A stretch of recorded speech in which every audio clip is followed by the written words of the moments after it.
बच्चों, आज के हम नेक्स्ट वीडियो में हम पढ़ेंगे। आपने रिवॉल्यूशन अकाउंट, आज के फर्स्ट वीडियो में आपने revolution account, partners capital account, cash account, entry जो गुडविल से रिलेटेड एंट्री बताई थी। अब नेक्स्ट हम बैलेंस शीट रह गई थी, हम बैलेंस शीट और पढ़ेंगे। ठीक है, तो बैलेंस शीट में मैंने आप लोगों को बताया था कि जो भी एसेट्स या लाइबिलिटी की वैल्यू बढ़े उनको प्लस कर देंगे और जो जिसकी वैल्यू कम हुई है वो माइनस कर देंगे। फिर उसके बाद जिनमें कोई चेंज नहीं आया उसको एज इट इज़ उठा के लिख देंगे और कैपिटल ये वाली ना आके क्या आएगी, पार्टनर्स कैपिटल अकाउंट का बैलेंसिंग फिगर। तो हम स्टार्ट करते हैं बैलेंस शीट बनाना। ठीक है, बैलेंस शीट में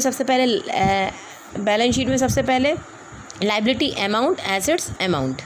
ठीक है, तो हमको जो जो दी है इन्फॉर्मेशन हम उसके साथ चलेंगे। सबसे पहले कैपिटल बोली ना, तो कैपिटल ये ओल्ड नहीं आएगी, न्यू बैलेंस शीट है तो न्यू कैपिटल आएगी। न्यू कैपिटल कहाँ से आती है, जो पार्टनर्स कैपिटल अकाउंट का जो बैलेंसिंग फिगर है वो, ये जो 1,73,000, 5,82,000 और 4,20,000 ABC की है, ये उठा के हम लिख देंगे कैपिटल करके, तीनों की और तीनों की जोड़ देंगे।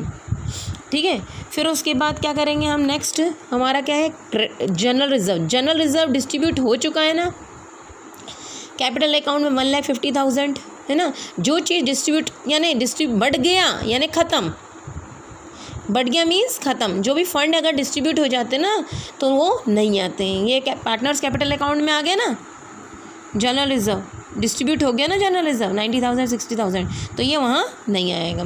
ठीक है, अगर profit and loss, general reserve ये डिस्ट्रीब्यूट हो जाते हैं पार्टनर्स कैपिटल अकाउंट में तो वहाँ न्यू बैलेंस शीट में नहीं आएंगे। फिर क्रेडिटर में कोई चेंज हुए थे क्या, एडजस्टमेंट में कोई इंक्रीज डिक्रीज हुए थे, नहीं ना। तो जिसमें नहीं चेंज होंगे उनको वैसा का वैसा लिख देंगे उठा के। 2,50,000 लिख दिया। फिर नेक्स्ट देखिए बिल पेबल कितना है, 1,00,000। बिल पेबल में कोई चेंज आए थे क्या, नहीं ना, उसको भी उठा के लिख देंगे वैसा का वैसा बिल पेबल। फिर उसके बाद देखिए यहाँ की तो ख़त्म हो गई, नीचे चेक कर लो कोई और लाइबिलिटी दी हो। देखिए ये वाली 1 मंथ की जो सैलरी है, 1 मंथ सैलरी जो है 30,000 इज़ आउटस्टैंडिंग, जो यहाँ नहीं दी थी अब यहाँ दी है, ये बढ़ गई ना। ठीक है, तो ये यहाँ लिख दी आउटस्टैंडिंग सैलरी करके। ठीक है, 30,000 इनका टोटल लगा दिया। फिर उसके बाद हम सबसे पहले अब लाइन से एसेट्स का स्टार्ट करेंगे। कैश इन हैंड कितना है, 25,000। लेकिन ये वाला कैश नहीं लेंगे, हम कौन सा लेंगे, जो बैंक अकाउंट हमने बैंक अकाउंट बनाया था, बैंक अकाउंट का बैलेंस कितना है, 6,45,000, ये उठा के लिखेंगे 6,45,000। फिर कैश एट बैंक में कोई चेंज आया था, नहीं, उसको एज इट इज़ लिख देंगे। ठीक है, डेप्टर्स में कोई चेंज आया था, डेप्टर कितने हैं 50,000 के, इसमें कोई इन्फॉर्मेशन दी क्या, नहीं, कोई चेंज नहीं आया था तो उसको भी एज इट इज़ लिख देंगे। ठीक है, फिर स्टॉक देखिए 3,00,000 है, अब कितने हो गए 4,00,000, 1,00,000 बढ़ गया। ठीक है, 3,00,000 1,00,000 जोड़ देंगे 4,00,000 आ गया।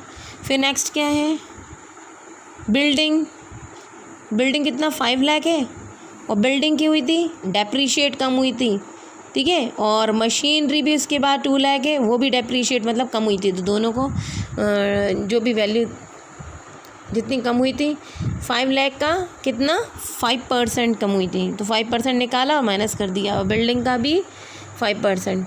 ठीक है, तो 10,000 आया, ये कम हुई ना वैल्यू तो माइनस कर करके लिख दी। ठीक है, अब ये बिल्डिंग मशीनरी हो गई। गुडविल तो डिस्ट्रीब्यूट हो चुका, जो चीज़ डिस्ट्रीब्यूट हो गई पार्टनर्स कैपिटल अकाउंट में तो वो नहीं आएगी। गुडविल और जनरल रिजर्व डिस्ट्रीब्यूट हो चुके तो वो नहीं आएंगी, जो पार्टनर्स कैपिटल अकाउंट में, जो चीज़ पार्टनर्स कैपिटल अकाउंट में आ चुकी होती है वो यहाँ नहीं आएंगी बैलेंस शीट में, ख़त्म ही यानी उनका काम। अब फिर उसके बाद क्या है, यहाँ पूरी हो गई सब कुछ। अब देखिए एक चीज़, अनरिकॉर्डेड एसेट्स यहाँ रिकॉर्ड नहीं है ना, 1,20,000 की, ये न्यू बैलेंस शीट में अनरिकॉर्डेड एसेट्स के नाम से आ जाएंगे 1,20,000। अब इनका टोटल कर देंगे। ठीक है, ये टोटल बराबर आ जाएगा। समझ में, बस ये है कि जिनमें कोई, इसमें क्या, ये कैपिटल कहाँ से आई, न्यू बैलेंस शीट है, न्यू बैलेंस शीट की कैपिटल कहाँ से आती है, ये बैलेंसिंग फिगर से।